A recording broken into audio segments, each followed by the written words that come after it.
Oi, queridos, tudo bem? Que bom retornar aqui com vocês. Espero que estejam todos bem, com as bênçãos de Jesus e Nossa Senhora. E agora com vontade de estudar, né? Quiser ficar uma semaninha ali na maciota, né? Ali sem muitas atividades para fazer. Mas então é isso, pessoal. Então vamos continuar a nossa aulinha, sendo que essas serão as últimas comigo, tá?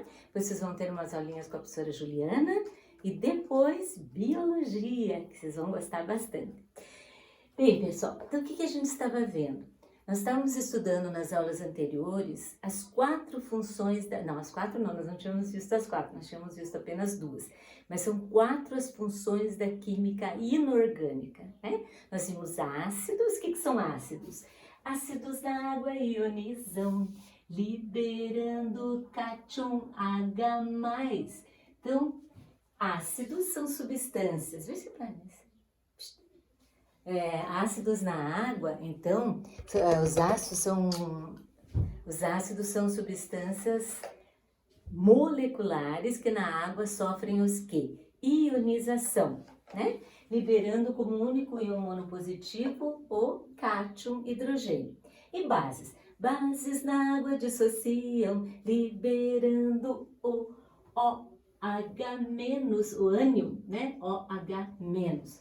Então, as bases são compostos iônicos, já que são iônicos, já existem íons, e a água tem o trabalho apenas de separar esses íons, o que nós chamamos de dissociar, separar os íons que já existiam.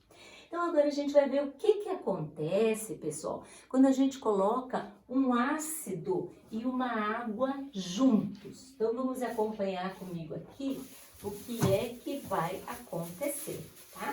Vamos ver aqui, então, aqui lá. Ácidos e bases possuem propriedades diferentes.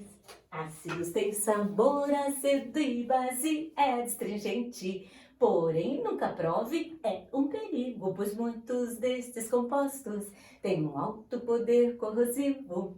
Então, aqui, né? Vamos dizer que nós tenhamos aqui uma cubinha, ou que um becker, né?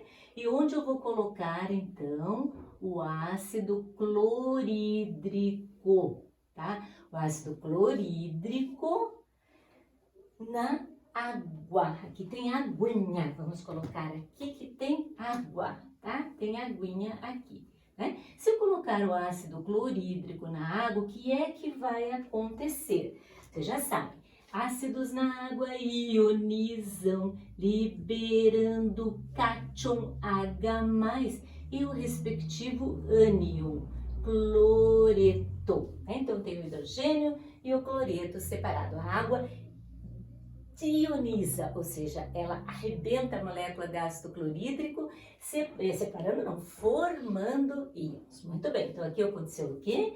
Aconteceu a ionização, né? Formação de íons pela ação da água. Na verdade, o hidrogênio liga-se com a oxidrila da água, formando o íon hidroxônio.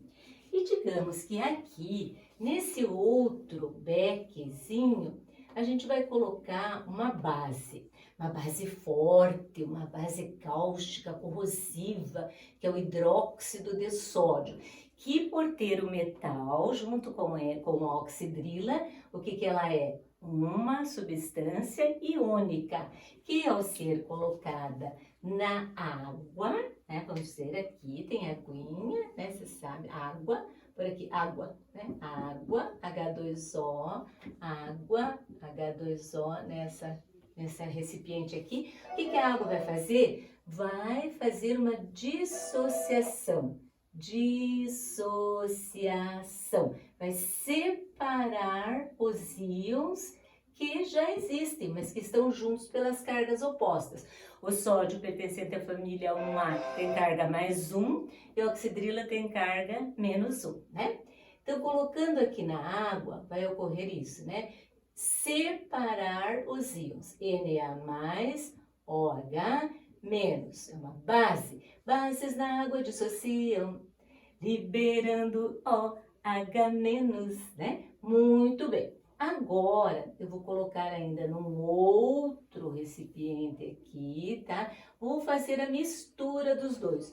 vou colocar o H mais... O que se eu misturar esse recipiente com esse recipiente, o que vai acontecer? Eu vou ter, né? Vou ter H mais Cl menos, que é o cloreto. Vou ter Na+, que são os cátions sódio, e vou ter aqui a oxidrila, que é o OH-. Deixa eu colocar bem direitinho para ficar bem visível para vocês. OH-. E tudo na água. Tudo isso aqui ainda tem água, né? H2O. Tudo na água vai formar o que nós chamamos de uma solução. Aqui uma solução ácida, uma solução básica, aqui uma solução que eu misturei o ácido e a base. E o que vai acontecer nesta mistura, gente? Então aqui vai acontecer o seguinte, há uma atração irresistível entre dois caras aqui. Quem e quem? Quem que se atrai loucamente, apaixonadamente?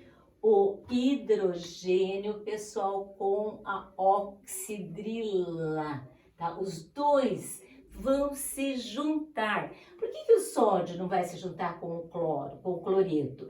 Porque o que é a vontade do sódio? Perder um elétron para ficar estável. Já perdeu um elétron, pronto, já está estável. Na+ significa perda de um elétron, né?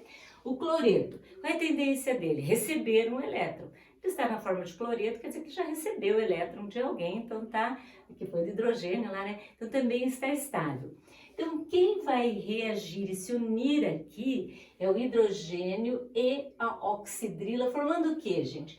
H com OH vai formar água. Então esses dois aqui vão se juntar formando água também. E a solução, que era forte porque era um ácido, forte porque era uma base, agora formou água. Então a força do ácido se dá pelo hidrogênio ionizável. A força de uma base se dá pela presença da oxidrila, né? Então são os chefões aqui dos ácidos e da base. Porém, quando eles estão juntos, o que acontece? Eles ficam assim, digamos, uma substância inócua, aguinha, né? Vai se formar a água e ficam íons sódio e íons cloreto nadandinho na água lá também. Todos bem. Oi, cloreto! Oi, sodinha! Tudo bem? Na boa? Na nice? Tudo bem? Né? Tudo beleza aqui. Agora, nós vamos fazer o seguinte. Nós vamos aquecer esta solução aqui.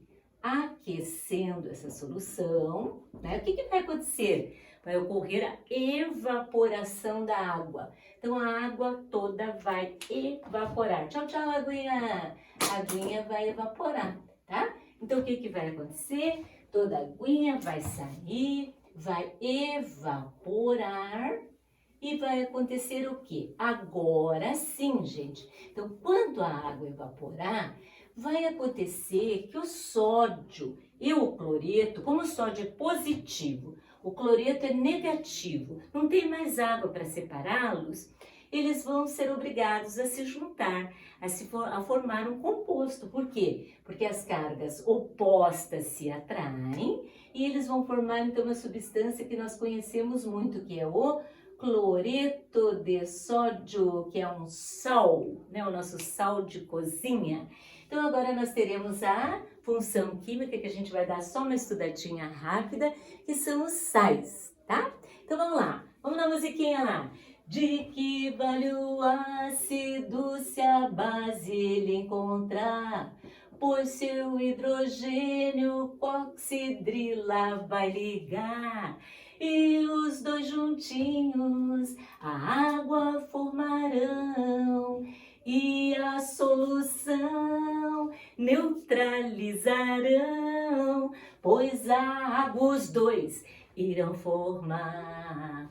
Quando finalmente toda a água evaporar, o cátion e o ânion que sobraram vão juntar.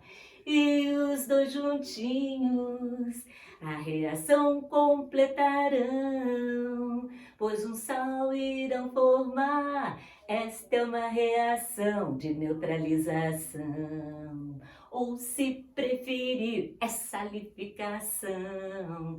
Então, pessoal, como é que se forma um sal? É uma coisa que nós não podemos mais esquecer de agora em diante.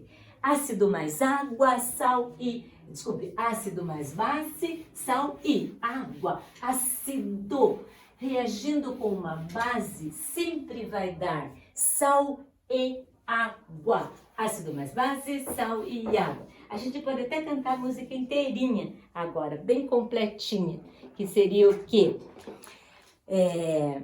Como é que é aquelas músicas lá? Então, como é que é? Ácidos e bases possuem propriedades diferentes. Ácido tem sabor ácido e base é astringente. Porém, nunca prove é um perigo, pois muitos desses compostos têm um alto poder corrosivo.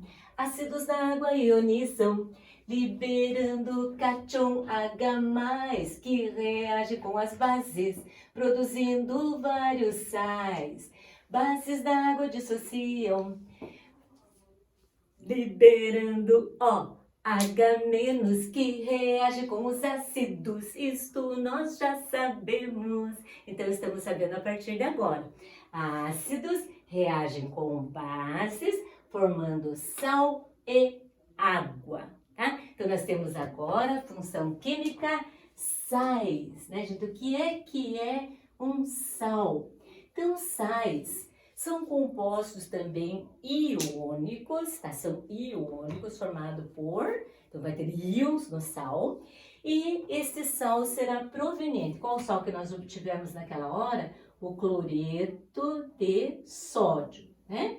Então, os sal serão compostos iônicos obtidos pela reação entre um ácido e uma base, onde nós vamos ter um cátion, que é proveniente, da onde que veio esse cátion? Proveniente da base, e o ânion, que é proveniente do ácido, e mais a água, que foi formada pela oxidrila da base e pelo hidrogênio olha aqui, o hidrogeninho do ácido, né? Da mãozinha aqui dele para quem? Da mãozinha para oxidrila da base, dá uma mãozinha, os dois juntinhos ali, e os dois juntinhos vão formar quem? HOH, que nada mais é do que H2O, água. Então, essa reação é conhecida como reação de neutralização. Não sei se deu para entender. Por que neutralização? Porque o ácido, como já disse, é forte devido ao hidrogênio, a base tem as suas propriedades devido à oxidrila, e quando os dois se juntam, né, vão acabar formando a água, perde as características do ácido, perde as características da base e vão formar os sais. E se sais, então como é que é sal mesmo? Vou repetir de novo. Sais são compostos iônicos provenientes da reação entre um ácido e uma base, sendo então que eles apresentam um cátion, não necessariamente o sódio. Nós vamos ver aqui, existem milhões de sais diferentes, né? Não é só o cloreto de sódio, a gente só conhece o sal de cozinha, né? Inclusive a maioria dos sais são tóxicos, né? A maioria deles são tóxicos, nada de pegar um sal não, né? Então, experimentar um sal, aliás. Então, o sódio, base, veio da base, o cloreto, que veio do ácido, formamos, então, o sal, que é uma substância, nesse caso aqui, quando há uma neutralização total, que depois vão aprender outro tipo de neutralização parcial, total, nós temos um sal. E agora nós vamos ver alguns dos principais sais. O cloreto de sódio todo mundo conhece, é o sal de cozinha. Claro que a gente tem que colocar sal nos alimentos, senão eles ficam insosso, né? Nós sabemos até que tem passagens bíblicas sobre o sal, porque ele dá o sabor, né, gente, de tudo. Só que nós sabemos também que não pode ser exagero. Nada nessa vida com exagero é bom. Nós sabemos que o cloreto de sódio, você pode pôr lá o salzinho nas coisas, mas em pequena quantidade. Por quê? Porque temos o sódio, né? Eu já falei para vocês que o sódio é uma substância importante para o nosso organismo, né? Está lá na contração dos músculos, está no sistema nervoso, na condução dos impulsos nervosos. Então o sódio é muito importante, mas não pode estar em exagero, por quê? Porque senão ele vai causar problemas renais, ele pode causar problemas cardíacos, hipertensão, que é o aumento da pressão arterial. Então nada em exagero, só para falar um pouquinho do cloreto de sódio. Muito importante, porém nada exagerado. Tudo nessa vida tem que ter equilíbrio, né, gente? Até mesmo um simples salzinho, que não é tão simples assim. Nossa, eu estava vendo um programa na History, acho, não me lembro bem onde é que era, falando do sal, da importância do sal, até a palavra salário vem do sal, né? Eu nem vou falar sobre aquele programa, até gostaria de ver com vocês, isso é muito interessante. Bem, vamos falar sobre alguns outros sais. Vamos dizer lá, por exemplo, o CACO3. CACO3. Perdão, gente. Falta de costume de falar.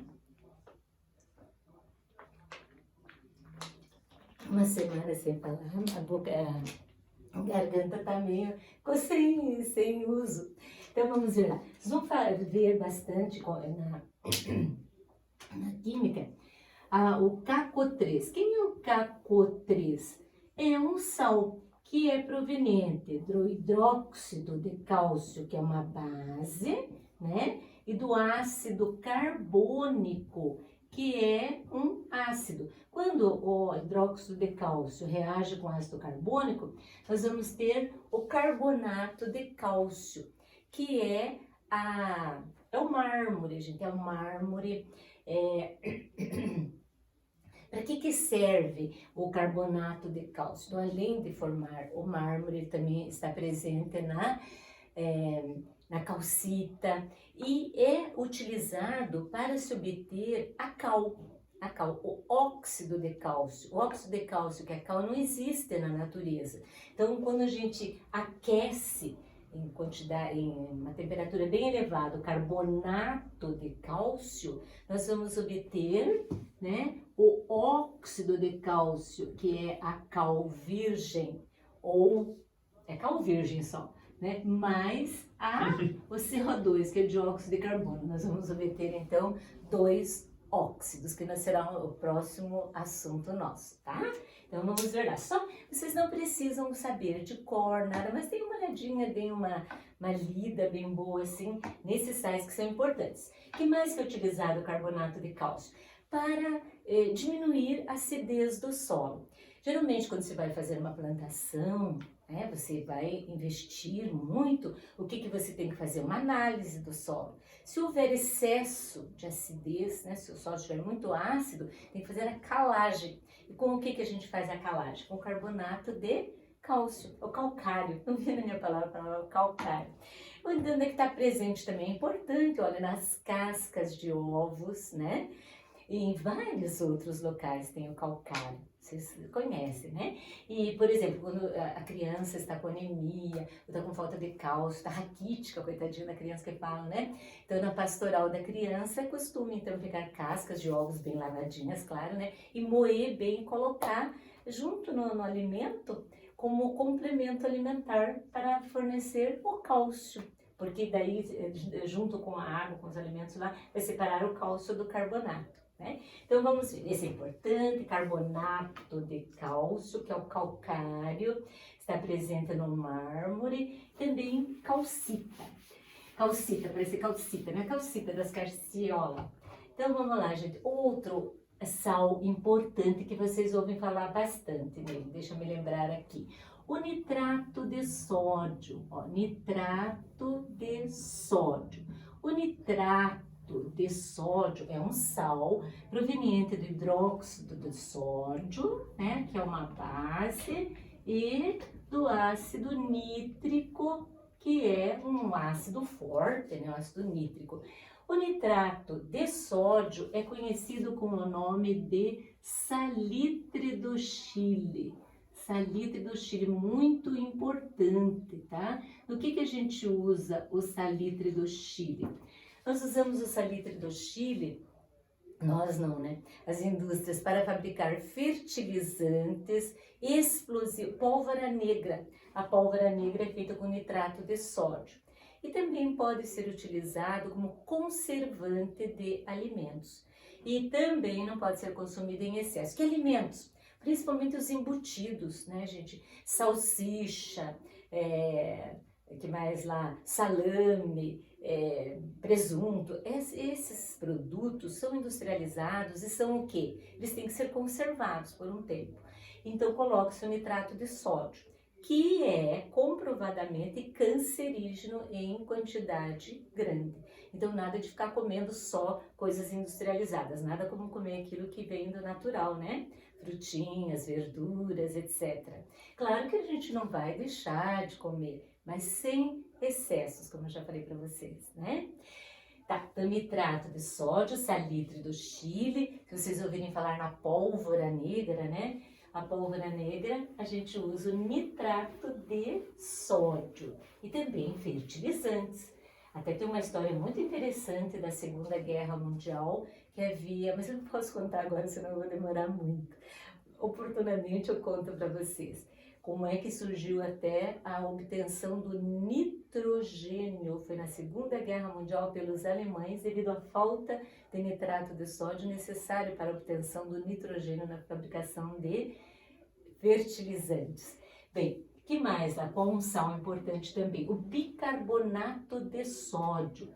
Bicarbonato de sódio, NaHCO3, né? O bicarbonato de sódio a gente ouve falar bastante. Mas o que usa o bicarbonato de sódio?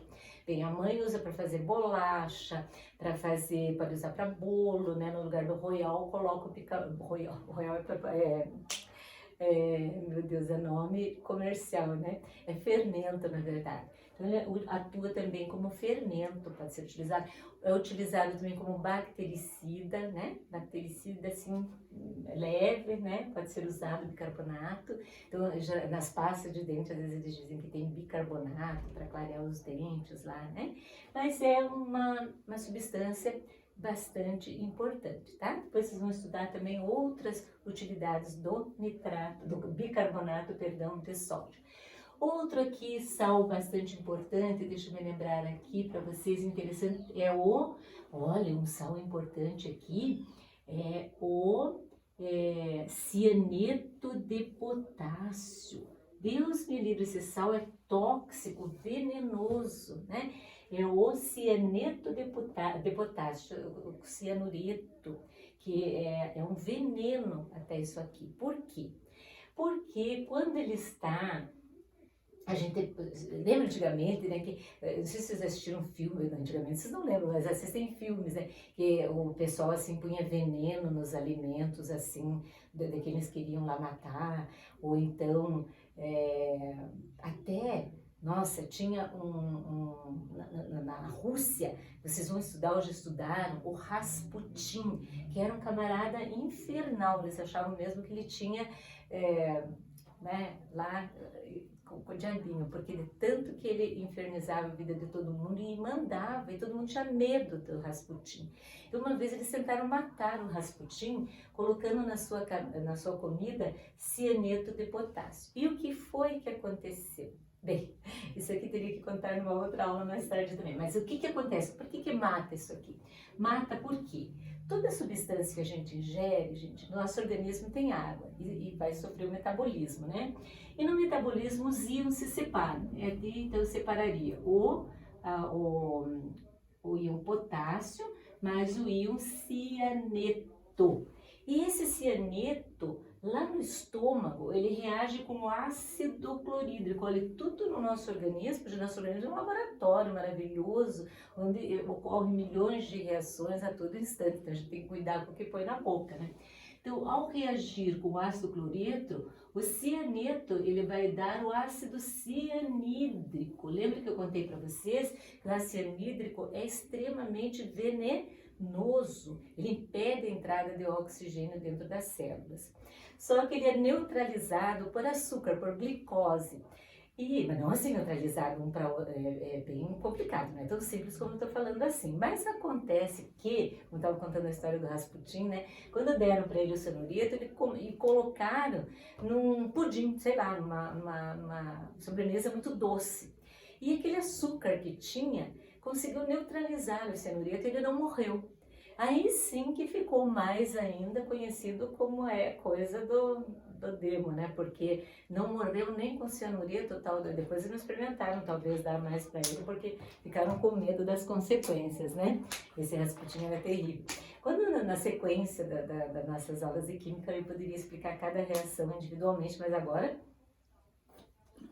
é só para saber dos sais, né? Então os sais, a maioria deles, gente, eles são tóxicos, né? Nem podem ser colocados na boca, do ser o cloreto de sódio mesmo, né? Vamos ver um outro sal que está bastante em evidência agora, é o quê? O que tem feito? Se tem feito a esterilização nas ruas, nos locais grandes, né? Locais abertos assim, e que tem acesso de pessoas, que as pessoas caminham, as pessoas ficam para lá e para cá. O que você tem colocado? Você tem colocado algo que as mães usam há muito tempo, que é o hipoclorito de sódio, né? Hipoclorito de sódio, que é NaClO.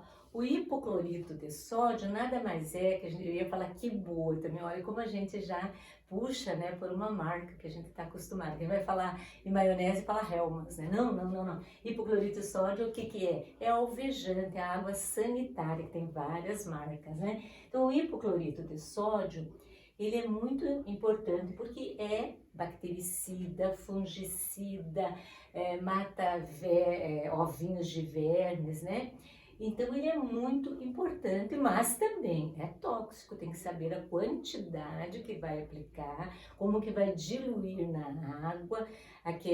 Quando eu quero alvejar uma roupa, eu vou usar mais forte, mais concentrado. Eu posso até limpar os alimentos no nosso dia a dia, as verduras, colocando uma colher de sopa de hipoclorito de sódio num litro de água, né? Colocar ali os alimentos, vai matar todos ali o que tiver de ruinzinho, de bichinho que pode ter que a gente não enxerga, né? E depois a gente lava bem novamente aquela verdura, aquela fruta e ingere sem problema algum, né? Não vai se contaminar. Certo? Então, os sais, gente, é isso que eu quero falar para vocês. Eu vou fazer nos exercícios depois algumas atividades em que nós vamos ver como é que eu vou utilizar, ou pelo menos reconhecer um sal. Como que eu reconheço um sal? Bem, uma base, um ácido, vou reconhecer pela presença do hidrogênio, né? Por exemplo, H2SO4. Opa, tem hidrogênio aqui, então é um ácido. Nem todas as substâncias que têm hidrogênio são ácidas, mas aquelas que pelo menos eu dei para vocês lá, vocês têm que saber quais são, né?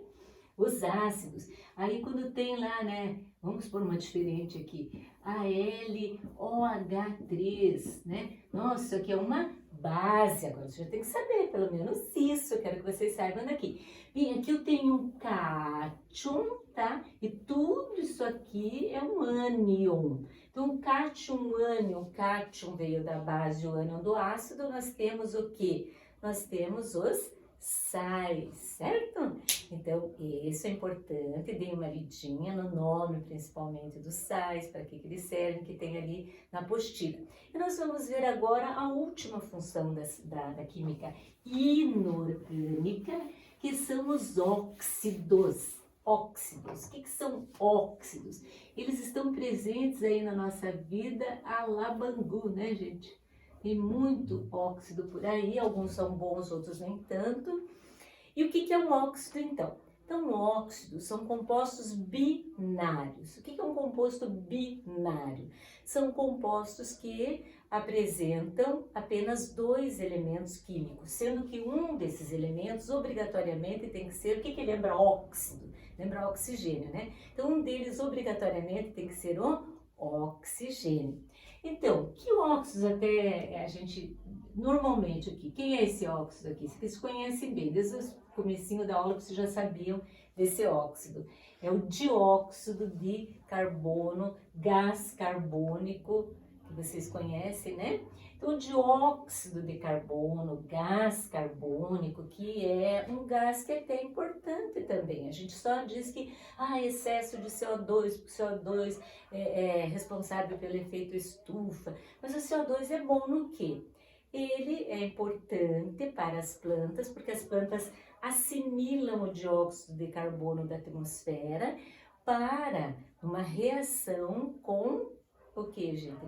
Com água, formar o quê? Vai formar compostos orgânicos que nós não somos capazes de sintetizar, nós não somos capazes de formar. Então, a plantinha precisa do dióxido de carbono, mais a água para fazer o processo extremamente importante que vocês vão aprender, ou já aprenderam, que é a fotossíntese, né?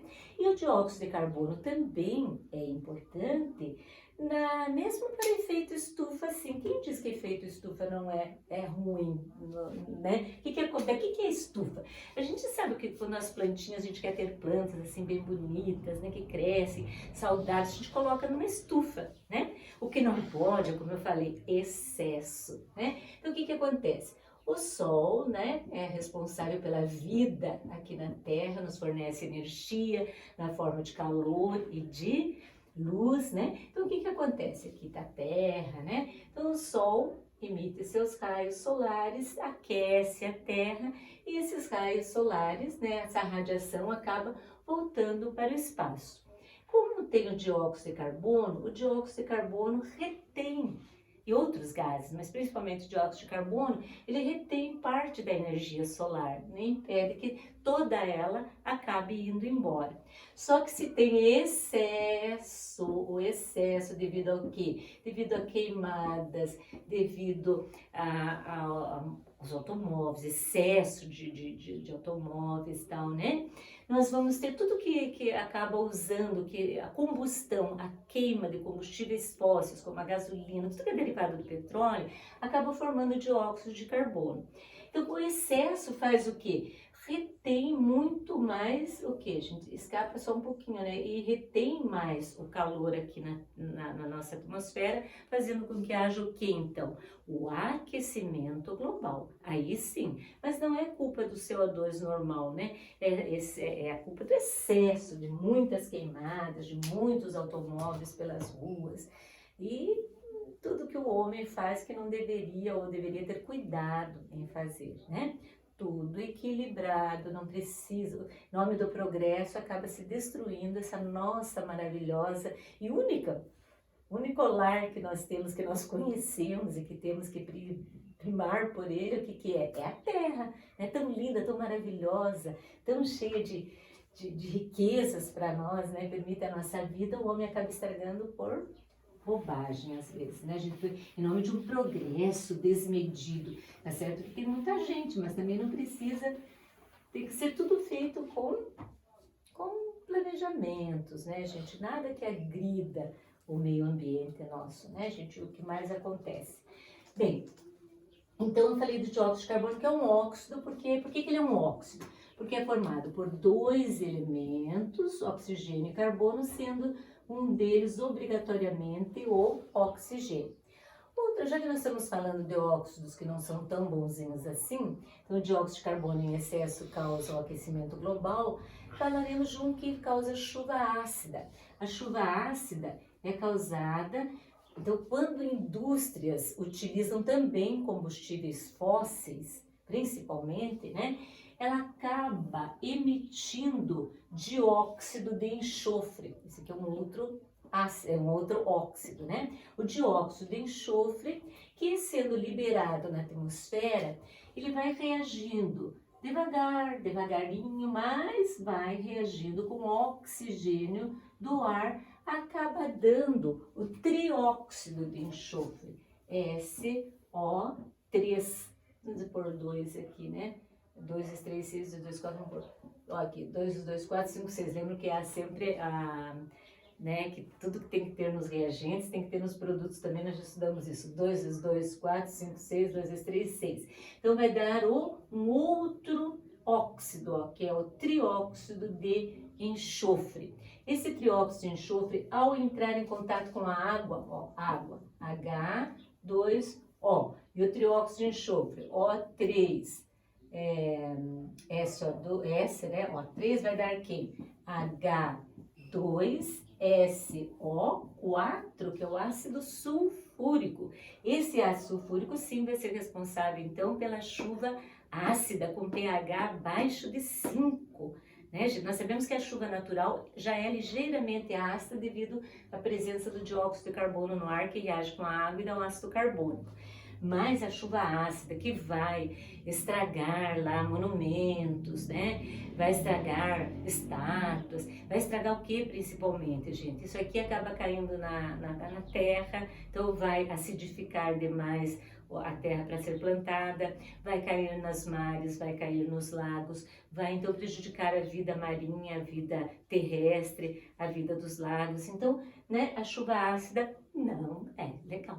E também é o que? Excesso da produção de dióxido de enxofre. O outro também que causa a chuva ácida é o excesso de nitritos, né, que também são lançados para a atmosfera e acabam reagindo com ácido, formando ácido nítrico, que são responsáveis então pela chuva ácida, tá, gente? Bem, e professora, agora fale de algum óxido legal. Tem muitos óxidos bons, né? Nossa, tem o óxido de alumínio. Então, o alumínio não existe na natureza, assim, ninguém pode chegar lá e tirar o alumínio, sabe, gente?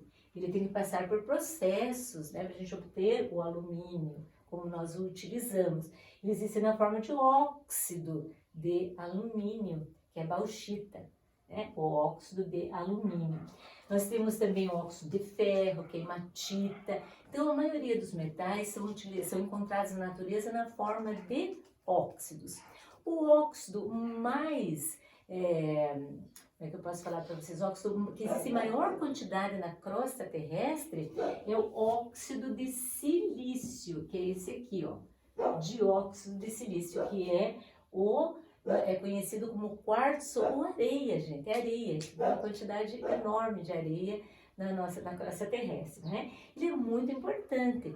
Pelo aquecimento do quartzo, a fusão do quartzo, nós vamos obter o vidro. A fusão do quartzo vai nos dar o vidro. Além do vidro, ele é utilizado em muitas outras coisas também, e as pedras preciosas, que tanto a gente aprecia, porque é preciosa, né? E que tem cores diferentes, são formadas por óxido de silício e tem cores diferentes por causa de impurezas que se misturam a eles. Então, é muito interessante o estudo de todas essas funções, de todas essas substâncias que estão ao nosso redor, que nos servem muitas vezes, que fazem tão bem para nós e que muitas vezes também a gente abusa no uso delas, né? A gente acaba fazendo bobagem, né? Coisa que não deve com as substâncias que existem por aí. Então, tudo sendo utilizado na medida certa, só é para o nosso bem. Nada que Deus fez pode prejudicar, né, gente? É o homem que está sempre lá pondo bobagem, né, gente? Mas enfim, vamos ter confiança, eu tenho confiança que o futuro nosso pertence a vocês e que vocês vão dar um jeitinho de melhorar esse nosso mundo. Olha a responsabilidade, hein? Então, pessoal, é isso que eu quero que vocês deem uma olhadinha. Não vou dar tarefa hoje. E na próxima aula, então, eu vou pegar a apostila com vocês, vou dar uma boa revisada, fazendo os exercícios, e daí, tchau para a Química do 9º ano. Daí vocês só vão ver Química no 1º ano, vocês vão ver tudo isso aqui de novo, muito mais esmiuçadinho, né? No 1º ano, no 2º ano e no 3º ano ainda. Então, vai ter 3 anos para vocês aprenderem bem a química, depois vai entrar bastante cálculo para quem gosta, né? Quem não gosta fica na parte mais teórica. Então, um beijão para vocês, até quinta-feira, tá bom? Beijão!